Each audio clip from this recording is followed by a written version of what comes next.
Ayun, bale sa issue nito guys, itong microwave oven na to, grounded yung magnetron niya, saka pumutok yung fuse. Pumutok yung fuse gawa ng grounded yung magnetron niya, di ba? So bumigay na yung fuse niya. Bale, yun yung mga pinalitan natin. Although may reading naman to guys, bale papakita ko sa inyo mamaya.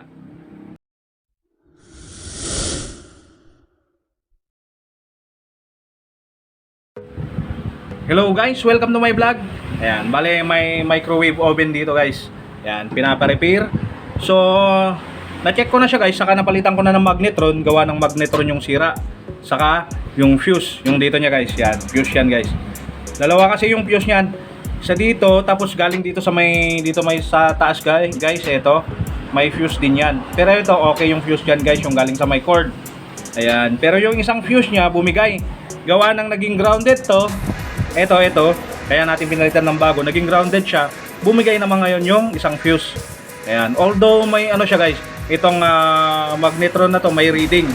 Ayan, pero grounded na siya. Okay, so nagpalit tayo, same brand. Ayan, pareho yung brand niya, tapos pareho lahat. M24FA. Ayan, 410A ampere. Ayan, di ba? So pareho yung pinalit natin para sure. Ayan, saka yung yung tawag dito, fuse niya, yan, gawa ng busted na siya, pinalitan din natin para gumana ulit yung na-test ko na lahat guys, pero ito yung nakita kong tama. So ipapakita ko sa inyo guys kung i-share ko sa inyo guys kung paano ko nasabing ito yung sira. Baliktarin lang natin yung magnetron na yan. Ayan. So dito guys, ito, nung nag-check ako, isa sa mga nakita kong sira is ito yung fuse. Okay, X1K yung natin, tester natin. So pansin nyo guys, ayan, pumapalo siya. Ayan, so test natin yung pinalitan ko. Papakita ko lang, yung fuse is busted na talaga. Ayaw nang pumalo ng tester natin. So pinalitan natin yan. Okay, tapos yung naman guys, yung isa, yung magnetron nya, ito.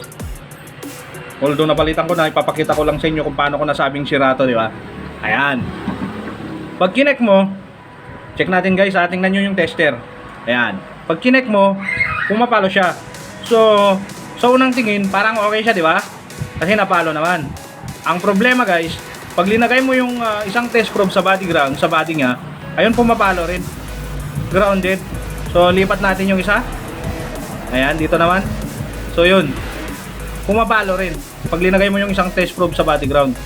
So pag dito ka lang nag-test, wala, ang alam mo na okay na siya, di ba? So kailangan mo ring ilagay yung isang test probe mo sa body ground para malamang mong kung grounded ba siya o hindi. Bubulol ako.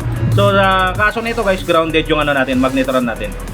Okay, kaya natin siya pinalitan. So papakita ko naman sa inyo yung guys, eto, yung pinalit natin. Sensya na, hindi ko na ipakita yung pagpalit ko para mabilisan lang. Ayan, dito may dalawang pin yan, yung ganito, pinaliktad ko lang to guys. Ayan, so dito may dalawang pin. Tinanggal ko na. Ito yung guys, nakakabit sa kanya. Tinanggal ko lang para may pakita ko sa inyo, di ba? So lagay natin. Tingnan niyo yung guys, yung tester natin. Lagay ko. Ayun, pumalo, di ba? O, tinanggal ko, pumalo. So hindi pa tayo magtatapos diyan. Ilalagay natin yung isang test probe sa body niya. Ito.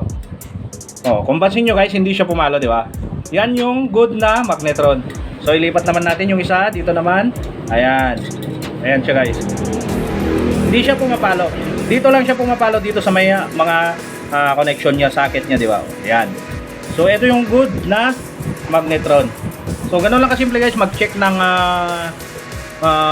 magnetron. Kasi chinek ko na lahat. Okay naman, yung fan, yung capacitor. So ito yung nakita ko. Shinare ko lang to guys.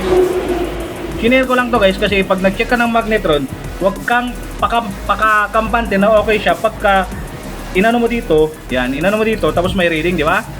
Kailangan mong i-body ground yung isa. Check natin. Ayun.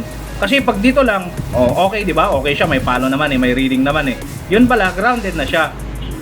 Kaya pumutok yung natin guys, yung fuse.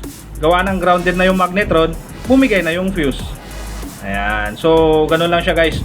Pag naka-encounter kayo ng ganito, kailangan mo lang yung dalawang pin, yan, test mo, tapos yung isa, subukan mo ilagay sa body ground. Pag may palo, ibig sabihin, grounded na siya. So, ganun lang kasimple guys. Ayan, so eto okay na ulit tong ano na to. Tawag dito, microwave oven. So ayan, balik ko na yung socket niya. Ayan, tapos yung takip. So gumagana na ulit to guys. Mamaya papakita ko sa inyo pagka na-assemble ko na. Eto na siya guys. Ayan, bali na ibalik ko na yung pinakatakip niya. So test natin, lagay lang natin sa medium low. Ayan, tapos check natin yung timer niya. Ayun. Pansin nyo guys, umiilaw siya sa kumiikot yan. Umiikot na rin yung ano. Pero dati nang ganyan guys. Ang pinakasakit kasi na ito dati is may power siya. Okay, tapos yung ano sakit na umiikot din yan. Ang problema dati guys is hindi siya umiinit. Ayan, pero ngayon okay na siya. Ayan, ramdam ko nang umiinit guys. Sensya na hindi ko mapapakita talaga sa inyo. May paparamdam sa inyo na mainit kasi wala tayong yung tools na ginagamit para ma-check yung init niya. Pero okay na ulit siya guys. Ayan, so ayan.